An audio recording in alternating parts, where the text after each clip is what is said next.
प्रश्न 15। एक हवाई जहाज से ठीक दाएं और बाएं नदी में दो जहाजों के अवनमन कोण 60 डिग्री और 45 डिग्री है। यदि दोनों जहाजों के बीच की दूरी 1 किलोमीटर हो तो हवाई जहाज की ऊंचाई निकालें। तो इसका आकृति किस तरह से बनेगा?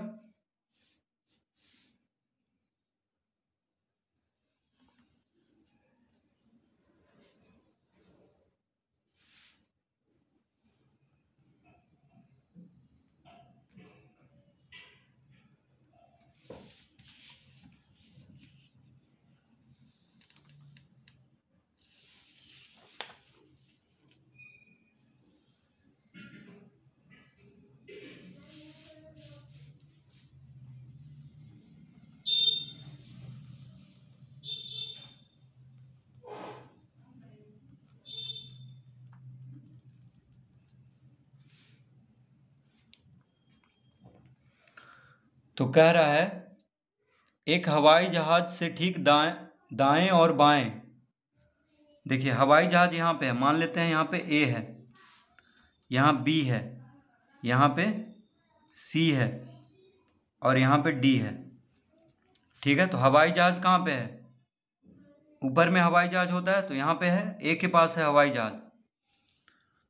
तो एक हवाई जहाज से ठीक दाएं और बाएं नदी में दो जहाजों के, अब देखिए नदी वाला जहाज है, एक बी के पास है, एक सी के पास है।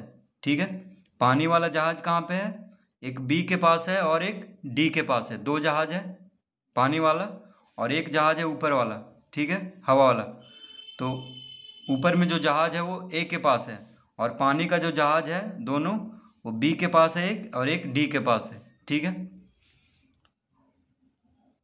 तो दो जहाज़ों के अवनमन कोण, अब देखिए अवनमन कोण यानी यहाँ पे जो कोण बन रहा है कितना कितना डिग्री है? 60 डिग्री और 45 डिग्री। तो एक है 60 डिग्री और एक है 45 डिग्री। ठीक है, अवनमन कोण यानी यहाँ से जो जहाज है वहाँ से अवनमन कोण बन रहा है। अवनमन कोण मतलब नीचे की ओर बनता है। तो देखिए ये 60 डिग्री बन रहा है और इस जहाज को देखने पे 45 डिग्री बन रहा है यहाँ से अवनमन कोण। ठीक है, अब यदि दोनों जहाज़ों के बीच की दूरी, अब इन दोनों जहाज़ों के बीच की दूरी दिया है कितना? देखिए यहाँ से यहाँ तक यानी पूरा दूरी दिया है कितना? 1 किलोमीटर। कितना दिया है? 1 किलोमीटर। दोनों जहाज़ों के बीच की दूरी है 1 किलोमीटर। ठीक है, जो पानी का जो जहाज है वो बी के पास और डी के पास है। दोनों जहाज़ों के बीच की दूरी कितना है? 1 किलोमीटर। और क्या कर रहा है? तो हवाई जहाज की ऊंचाई निकालें। तो क्या पूछ रहा है? हवाई जहाज की ऊंचाई यानी पानी से, यहाँ पे पानी है, ठीक है, क्योंकि पानी का जहाज है दोनों तरफ तो बीच में पानी ही होगा। तो पानी से ये हवाई जहाज का ऊंचाई पूछ रहा है यानी AC हमें निकालना है। तो इसको हम मान लेते हैं x मीटर। जो निकालना है उसको हम x मीटर मान लेते हैं। ठीक है, तो AC हमें निकालना है। तो C से A की दूरी कितना है यानी ऊंचाई पूछ रहा है इस जहाज की नीचे से। तो इसको x मीटर मान लेंगे AC को। और अवनमन कोण है तो देखिए ये 60 डिग्री होगा तो ये भी 60 डिग्री होगा। क्यों होगा? क्योंकि ये जो रेखा है, मान लीजिए इसको AM नाम देते हैं और इसको AN। ठीक है, तो AM समानांतर होगा CD के। ठीक है, क्योंकि अवनमन कोण बन रहा है तो ये क्षैतिज रेखा हो जाएगा। ठीक है, तो क्षैतिज रेखा से नीचे की ओर देखा जा रहा है तो ये रेखा और ये क्षैतिज रेखा दोनों समानांतर होगा। तो जो ये कोण बनेगा और ये कोण भी बराबर होगा, क्योंकि एकांतर कोण से जब दो रेखा समानांतर हो और एक तिर्यक रेखा यहाँ पे कौन है? AD है। तो तिर्यक रेखा इसको प्रतिच्छेद कर रहा है तो ये दोनों कोण क्या होगा? बराबर, क्योंकि एकांतर कोण से। उसी तरह ये 45 डिग्री है तो ये भी 45 डिग्री होगा। तो इस तरह लिख लेंगे इसको। अब मान लेते हैं, देखिए B से C, BC को 22 मान लेते हैं। ठीक है, इसको हम 22 किलोमीटर मान लेते हैं। तो सी डी कितना हो जाएगा, बी सी को हम 22 किलोमीटर मान लेते हैं, या आप सी डी को 22 किलोमीटर मान सकते हैं, किसी को भी, दोनों में से।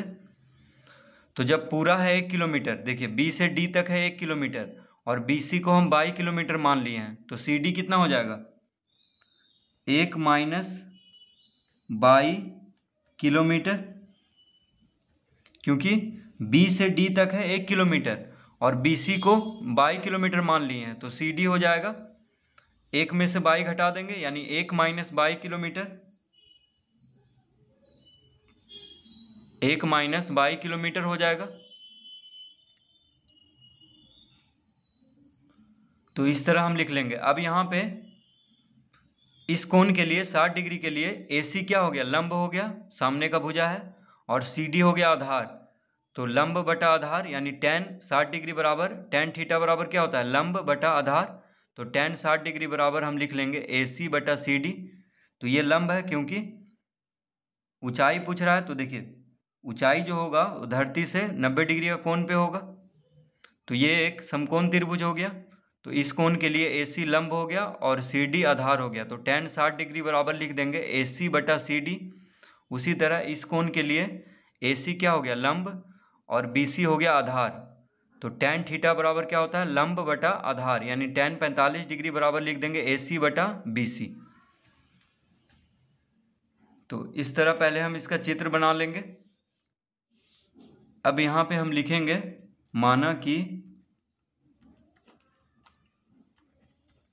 माना कि क्या पूछ रहा है, हवाई जहाज की ऊंचाई निकाले। तो माना कि हवाई जहाज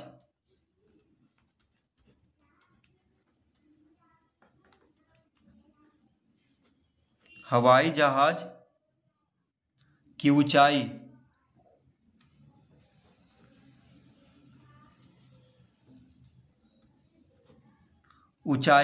तो ऊंचाई कौन है, ए सी हमें निकालना है, ठीक है, ए सी। तो ऊंचाई ए सी बराबर, तो माना कि हवाई जहाज की ऊंचाई ए सी, यानी ए सी को कोष्टक में कर देते हैं क्योंकि ए सी हमें ज्ञात करना है। ऊंचाई कौन है, ए सी है, तो ए सी निकाल लेंगे तो ऊंचाई ज्ञात हो जाएगा हवाई जहाज का। तो माना कि हवाई जहाज की ऊंचाई बराबर x मीटर, इसको हम x मीटर मान लेंगे, कौमा बी सी को 22 मीटर, बी सी को कितना मान लिए हैं, देखिए यहाँ पे किलोमीटर में मानेंगे, माफ़ कीजिएगा, यहाँ पे किलोमीटर में सबको मानेंगे, ठीक है। यहाँ पे किलोमीटर लिख देते हैं क्योंकि किलोमीटर में दूरी दिया हुआ है। तो x किलोमीटर हम मान लेंगे ऊंचाई, यानी हवाई जहाज की जो ऊंचाई है x किलोमीटर है। किलोमीटर में मानेंगे क्योंकि यहाँ पे किलोमीटर में सब दिया हुआ है, दोनों जहाज़ों के बीच की दूरी किलोमीटर में है, तो ऊंचाई को भी हम किलोमीटर में मान लेंगे। तो माना कि हवाई जहाज की ऊंचाई x किलोमीटर है, यानी ए सी x किलोमीटर है, और बी सी को कितना मान लिए हैं, 22 किलोमीटर, और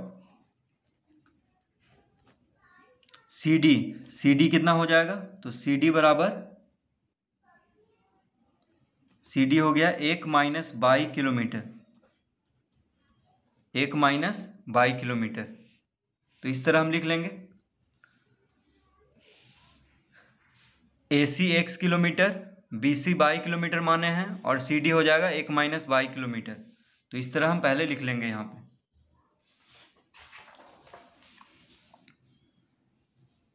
तो लिखेंगे तो tan 45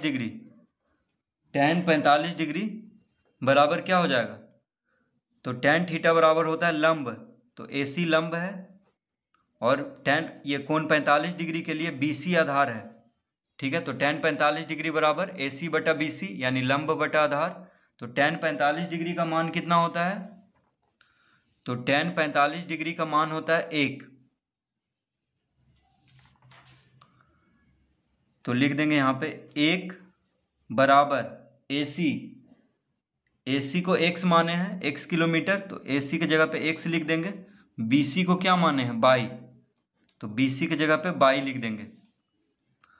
अतः 22 बराबर कितना आ गया, 22 बराबर आ गया, अब तिरछा गुना करेंगे तो 22 गुना 1 22, तो 22 बराबर 100 हो गया, 22 बराबर 100 हो गया। इसको हम पहला लिख लेंगे। क्या लिखेंगे? पहला, y बराबर x। ठीक है, अब tan, अब दूसरा जहाज में कितना कोण बन रहा है? 60 डिग्री का, तो tan 60 डिग्री बराबर लिख लेंगे, लंब कौन है यहाँ पे? AC, आधार है CD, आधार कौन है? CD है। तो tan 60 डिग्री बराबर होता है √3। क्या होता है? √3 tan 60 डिग्री बराबर, तो √3 बराबर लिख लेंगे। AC को कितना माने हैं? x किलोमीटर, और CD है 1 माइनस 22 किलोमीटर, तो यहाँ पे लिख देंगे 1 माइनस 22। ठीक है, तो इस तरह से AC x किलोमीटर माने हैं और CD है 1 माइनस 22 किलोमीटर, तो इस तरह लिख लेंगे। तिरछा गुना करेंगे तो क्या हो जाएगा? तिरछा गुना करेंगे तो 1 माइनस 22 बराबर हो जाएगा x बटा √3। ठीक है, 1 माइनस 22 से √3 गुना होगा, तो √3 को इधर लाएंगे यानी दायां तरफ, तो भाग में हो जाएगा यानी x बटा √3।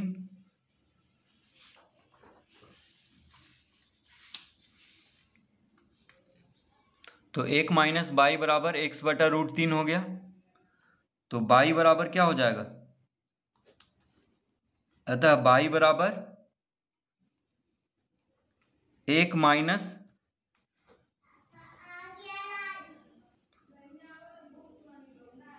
तो 22 बराबर क्या हो गया? 1 माइनस x बटा √3। देखिए 22 इधर आएगा तो प्लस में हो जाएगा, और x बटा √3 को इधर लाएंगे तो माइनस में हो जाएगा, यानी 22 बराबर क्या हो जाएगा? 1 माइनस x बटा √3। इसको हम दूसरा समीकरण लिख लेंगे। तो पहला समीकरण कितना आया था? तो पहला समीकरण है y बराबर x, और दूसरा समीकरण है y बराबर 1 माइनस x बटा √3। तो दोनों y के बराबर है, तो दोनों को अब बराबर कर लेंगे आपस में, तो लिखेंगे अब पहला और दूसरा से, अब पहला और दूसरा से, तो पहला कितना है? y बराबर x है, तो x लिख देंगे। y बराबर कितना आया? x, और दूसरा में y बराबर आया है 1 माइनस x बटा √3। तो दोनों y के बराबर है, तो दोनों आपस में हम बराबर कर देंगे पहला और दूसरा से, यानी दोनों आपस में बराबर हो जाएगा। ठीक है, तो x बराबर 1 माइनस x बटा √3 आ गया, तो यहाँ पे हो जाएगा x प्लस x बटा √3। देखिए माइनस x बटा √3 है बराबर के दायां तरफ, तो x बटा √3 को इधर लाएंगे तो प्लस में हो जाएगा बराबर 1। अब यहाँ पे √3 लघुत्तम लेंगे, तो √3 गुना x, √3x प्लस x बराबर 1, इस तरह लिख लेंगे। √3 लघुत्तम लेंगे तो √3 गुना x कितना हो जाएगा? √3x, और यहाँ पे x है ऊपर में, तो x लिख लेंगे, तो √3x प्लस x बटा √3 हो गया। अब तिरछा गुना करेंगे तो क्या हो जाएगा? तो हो जाएगा √3x प्लस x बराबर √3। तिरछा गुना करेंगे तो √3 गुना 1 √3 हो जाएगा, तो √3x प्लस x बराबर √3 हो गया। तो यहाँ पे x बराबर कितना हो जाएगा? अतः x बराबर, तो देखिए x जो है √3x और यहाँ पे x है, तो x को कॉमन ले लेंगे, तो x कॉमन लेंगे तो क्या हो जाएगा? √3 प्लस 1। देखिए √3 के साथ x गुना हो रहा है, यहाँ पे सिर्फ x है, तो x कॉमन ले लेंगे दोनों में से, तो यहाँ पे √3 बच जाएगा, और यहाँ पे कुछ नहीं बचा, तो 1 बराबर √3 हो गया। इस तरह लिख लेंगे। अतः x बराबर क्या हो जाएगा? √3 बटा √3 प्लस 1, देखिए √3 बटा, अब √3 + 1 गुना में है x के साथ बायां तरफ, तो दाएं तरफ आएगा तो भाग में हो जाएगा, यानी x बराबर कितना आ गया, √3 बटा √3 + 1। अब हर में क्या है, रूट है, तो हर में रूट हटाने के लिए क्या करना होगा, तो इसको हम इस तरह लिख लेंगे, √3 बटा √3 + 1 गुना √3 - 1 बटा √3 - 1।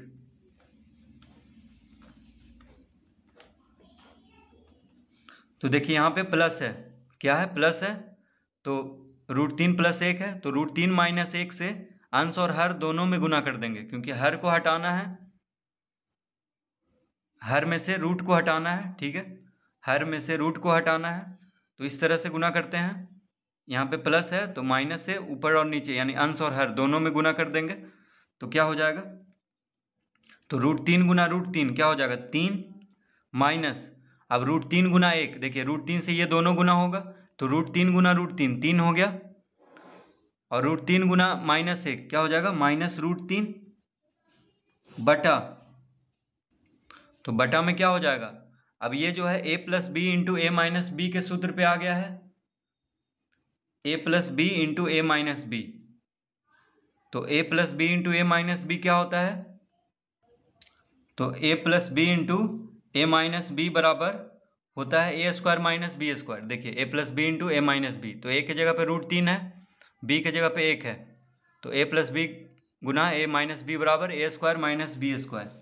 तो हम लिख लेंगे यहाँ पे √3 का स्क्वायर माइनस 1 का स्क्वायर, ठीक है, a + b × a - b, देखिए a + b × a - b a² - b², यानी क्या आ गया, तो 3 - √3 बटा √3 का वर्ग 3 हो जाएगा, देखिए √3 का वर्ग, तो √3 गुना √3 3, और 1 का वर्ग 1 गुना 1 1 होता है, तो क्या आ गया यहाँ पे, तो आ गया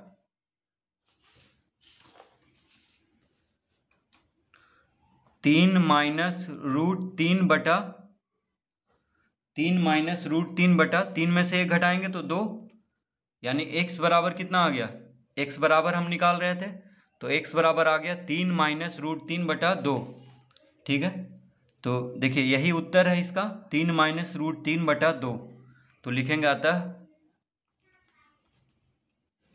अतः क्या पूछ रहा था, भूमि से नहीं, हवाई जहाज की ऊंचाई, अतः हवाई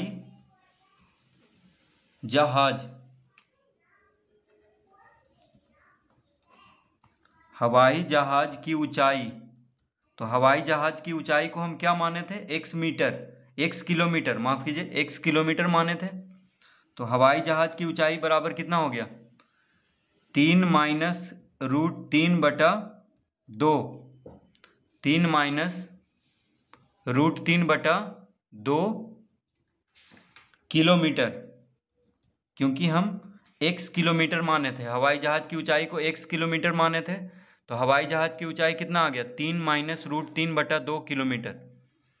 तो इस तरह से इसको हल करेंगे।